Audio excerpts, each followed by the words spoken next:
It's a cold, wet April day, but we need the rain out here.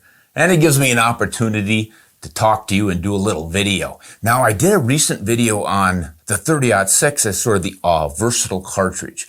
And most people agreed that it was a darn versatile cartridge. But a few of them took me to task and said there's a better all-around cartridge. Really is, and that's the 375 H&H Magnum. Well, it's kind of hard to argue with that unless you take a really close look at what versatility means.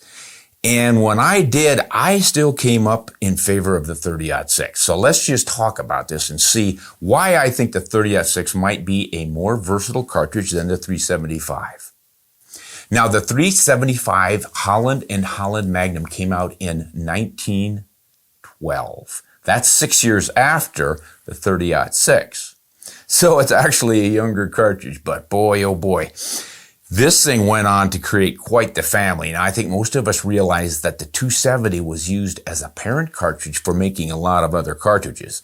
Most famously the 270, but also the 280 Remington, the 25-06, the 338-06. There's a bunch of them, including the 35 Wayland, by the way, which is really a good cartridge. Well, guess what? The 375 H&H with that belted case, that actually went on to spawn more cartridges than the 30-06. Quite a few more. A lot of the Weatherby Magnums, of course, and that was one of the first ones. Roy Weatherby was the first guy who really started to play around with this stuff. H&H itself, of course, they had 240, 244, 300, of course. 300 H&H Magnum was the first 30 caliber Magnum. And that went on to spawn a whole bunch more. You know, the 6.5 Remington, the 350 Remington, even the 8mm Remington and that 7mm STW. I think the 308 Norma Magnum, maybe a 338 Norma. There's a bunch of them. I've done a blog on this topic, and there's a list in there, so you might want to check that out on ronspomeroutdoors.com.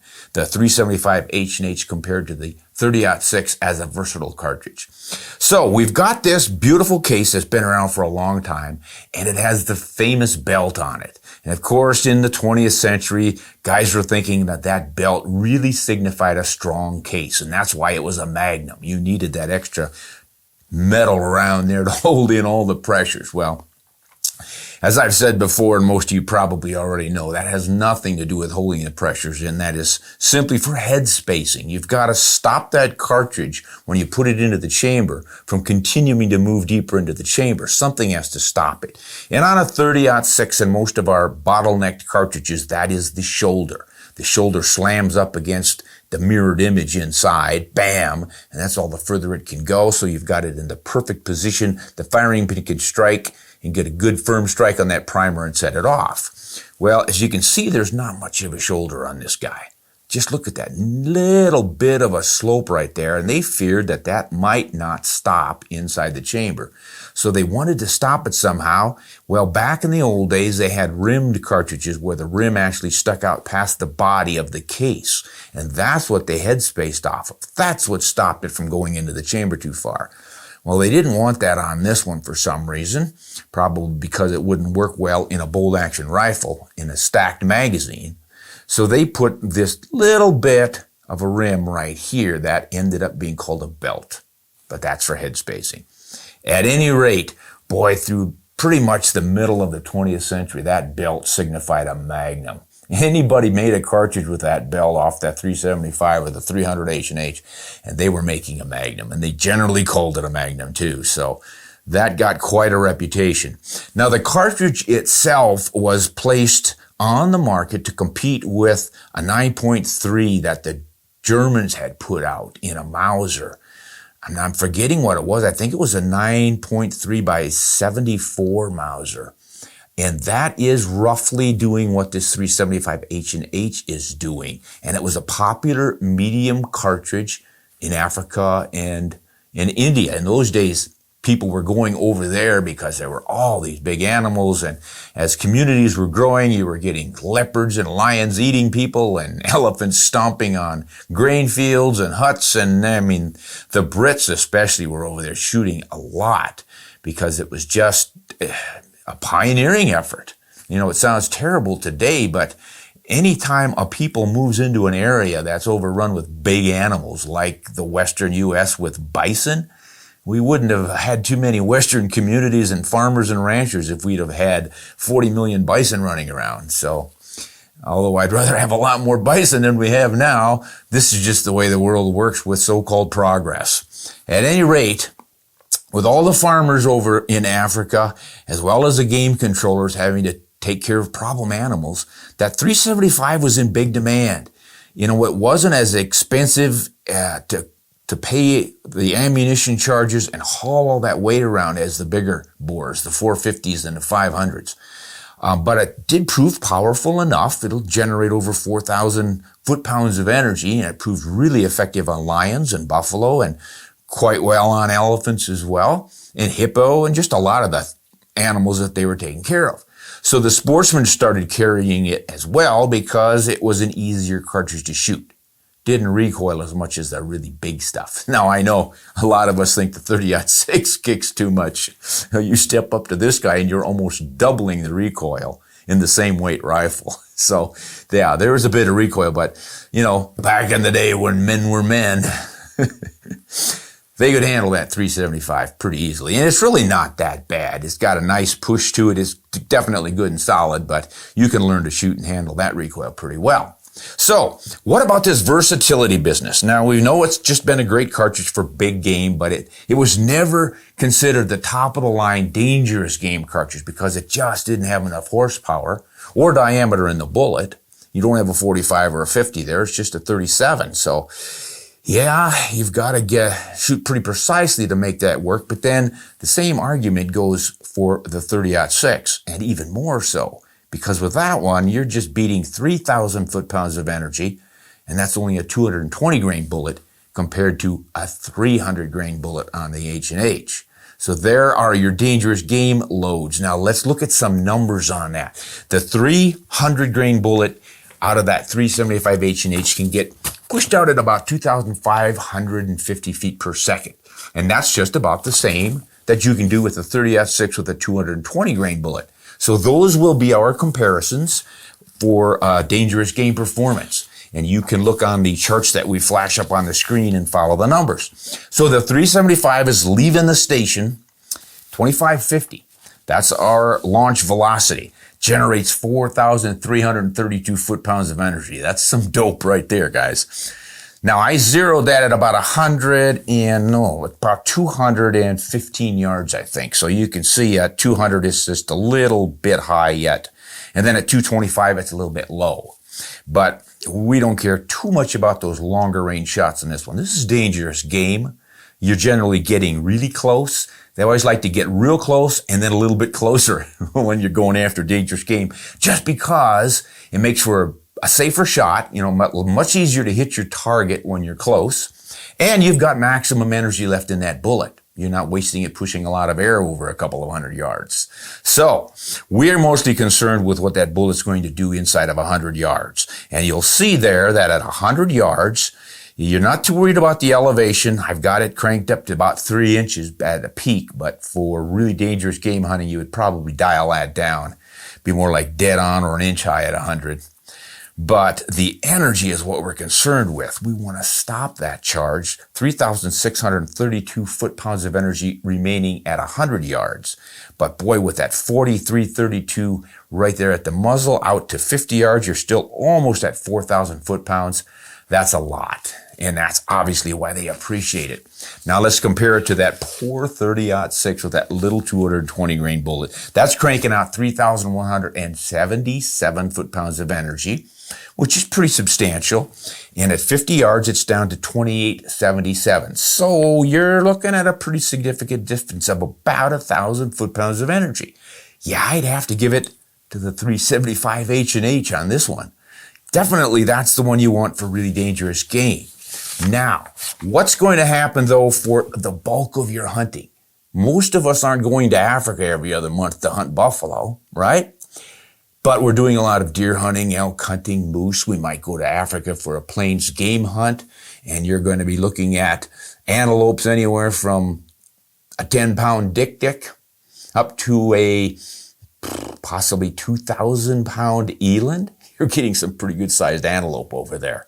And then, of course, there are the buffalo and the dangerous game. But most of the plains hunting that we do over there, fairly inexpensively, is for all the antelope. Kudu and oryx and sable and just wonderful animals over there, and all kinds of them. A couple of dozen anyway.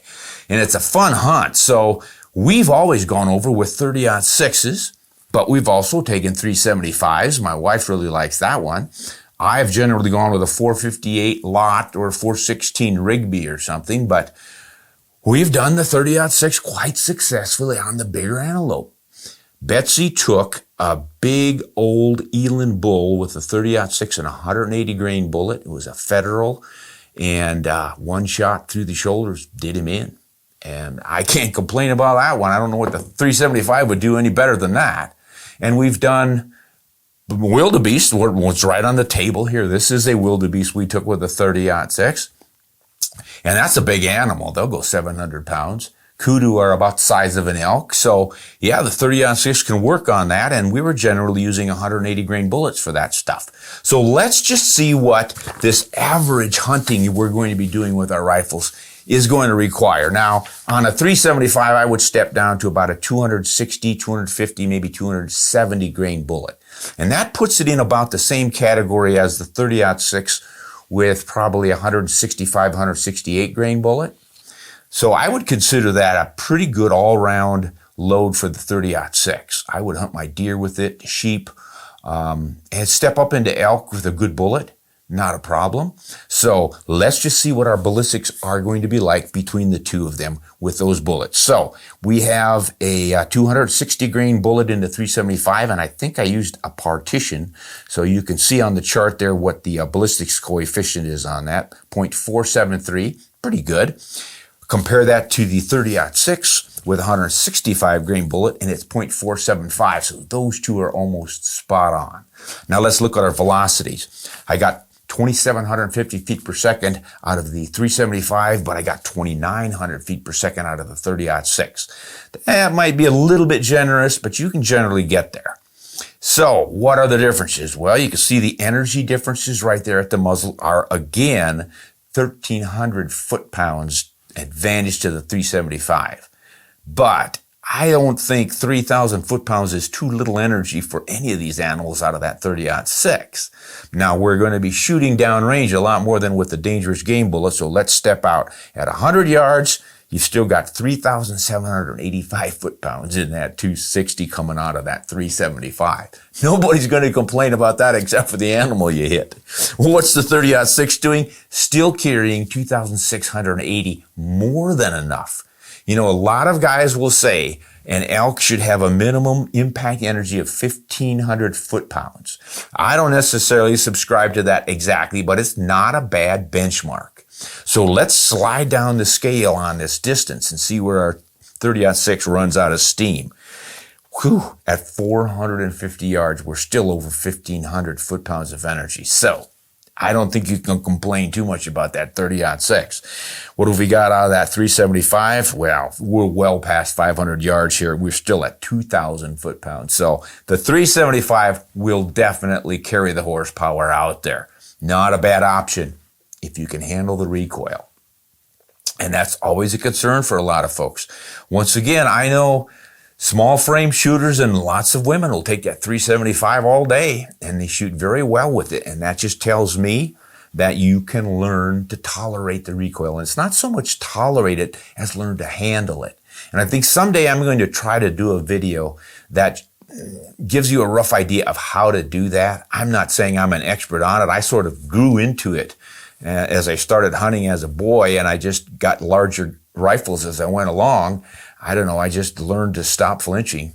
And I've got a few tricks that I use, so we'll get into that someday on another video. But right now, I can think that the 30-06 will definitely hold its own for these larger animals out there to about 500 yards. And as I've often said, I don't think we want to be shooting past 500 yards on most of this stuff anyway. But let's look at some of the wind deflection advantages that 30-06 might have. Let's go up to 300 yards. And on the 30-06 chart, we're looking at about 4 inches of drop and 6 to 6.5 inches of wind deflection in a 10-mile-an-hour right angle wind, okay? 300 yards with the 375, Little bit more. We've got almost 6 inches of drop. So you've got about a 2.5 inch advantage with the 30-06. And then the wind is blowing that bullet 6.8. So the windage is awfully close. And that, of course, is again because of the BC. Remember, the BC was 473 on the 375, and it was 0.475. That's almost an identical BC. But the 30-06 has a little more velocity going. So that's why it's doing a little bit better on the windage. So, I think a lot of people could say that's a tie to the runner right there. Either one of them's going to do the job for you. They're just a great all-around cartridge for general hunting out to 300 yards. It's just that you're going to get more oomph out of that 260 grain bullet or 270 in that 375. You're going to have a little more recoil to deal with. That's really all the problem. So what about this versatility business then? Well, it's at the lower bullet sizes I think the 30-06 really wins the game. Remember, the 30-06 bullets will go down to 90 grains or 100 grains. Somebody pointed out a 90 grainer I didn't know about. Oh, and somebody else brought up that 55 grain accelerator. Years ago, Remington put a nylon sabot around a little 55 grain 22 caliber bullet. And they fit that into the 30-06 and they call it the accelerator. And that will push that little thing over 4,000 feet per second. I'd forgotten about that. I didn't even know they still made it, but they apparently still do. So there's a heck of an advantage to the 30-06 right there. But with regular bullets, full diameter 308 caliber bullets, you can get down to those tiny little 110 grain bullets in this 30-06. And you can get them round nosed, you can get them pointed. This one I think is 125 grain, or this is Sierra 125, pretty sleek. And that makes pretty good antelope bullet. You can drive that pretty darn fast, probably around 3,300 feet per second. So it'll shoot really flat. The problem I have with the 375 is its smallest bullet is 200 grains. And this one isn't even it. This is actually a 220 grain bullet. But as you can see, it's getting pretty short, fat, and squat. It is not going to be what you would call an ideal bullet for game hunting, and I don't think it's even that good for plinking. And here's my reasoning on the plinking stuff. It's simply size and expense, and a little bit of recoil. But these little bullets in the 30-06, and this sounds funny considering we figure a 22 is a little bullet, and now we're talking about a plinking bullet in the 30-06. But seriously, if you want to use your rifle for a lot of different things, you want that versatility, you've got a better chance of doing it with a plinking round at 100 grains or even 110 grains in a 30-06 than a 200 to 220 grain bullet in a 375. Going to cost you less, a little bit less recoil. It's going to be a lot easier on anything you shoot. Now, when that 30-06 video was out, a lot of people responded saying, you're kind of crazy to be shooting rabbits and small game with your little 100 grain, 110 grain bullets in that. You're just going to blow them to pieces. What I didn't talk about in the video and should have was hand loading those down. And I put that in my blog. You can read a little more detail on it. But the Spear manual, that hand load manual from Spear Bullets, they have always had some 30-06 reduced power loads for some of the heavier bullets, but also some of the lighter bullets. So you can get about, say 16 grains of powder in a 30-06 case.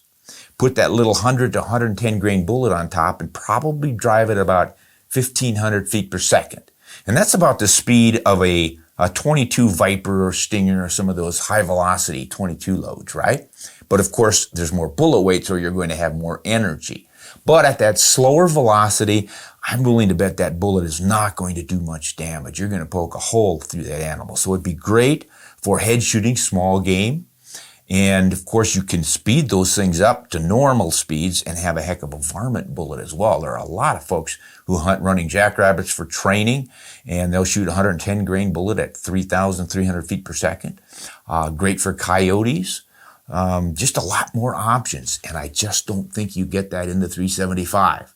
Now, you 375 aficionados who can really run one of those machines might just take me to task on this one, and hey, I welcome it, because the more information we get in here, the better for all of us. But, here's kind of your standard dangerous game bullet, 300 grains. We can understand that one in the 375. And then you've got your 250 to 270 grain bullets. Still pretty reasonable, I think, for taking your plains game, deer, moose, elk, and that sort of thing. But that little plinking bullet, I just think it's asking a little much to be throwing 200 grains around to shoot some rabbits in the head for dinner. At any rate, that is my take when comparing the 375 H&H and the 30-06 as versatile cartridges. I'll certainly give it to you that if you're out in the woods and a big brown bear decides he wants to eat you for lunch, I'd rather have the 375 H&H. But then a bear guide up in Alaska, Phil Shoemaker, who's been around the block many times, tells me that his clients shooting 30-06s will generally do more one-shot kills on those big brown bears than the guys who are using the bigger cartridges. And I think it probably has to do with flinching and fear. You just don't shoot as precisely. Putting the bullet in the right place is always the best answer. And if you've got a good, hard, controlled expansion, 220 grain bullet out of a 30-06, and you hit the central nervous system, lights out. And not yours from the recoil either. So those are your considerations. I can't fault anybody for choosing one or the other, but boy, those are a couple of old timers that have been doing the job for a lot of years, and I think they're going to continue.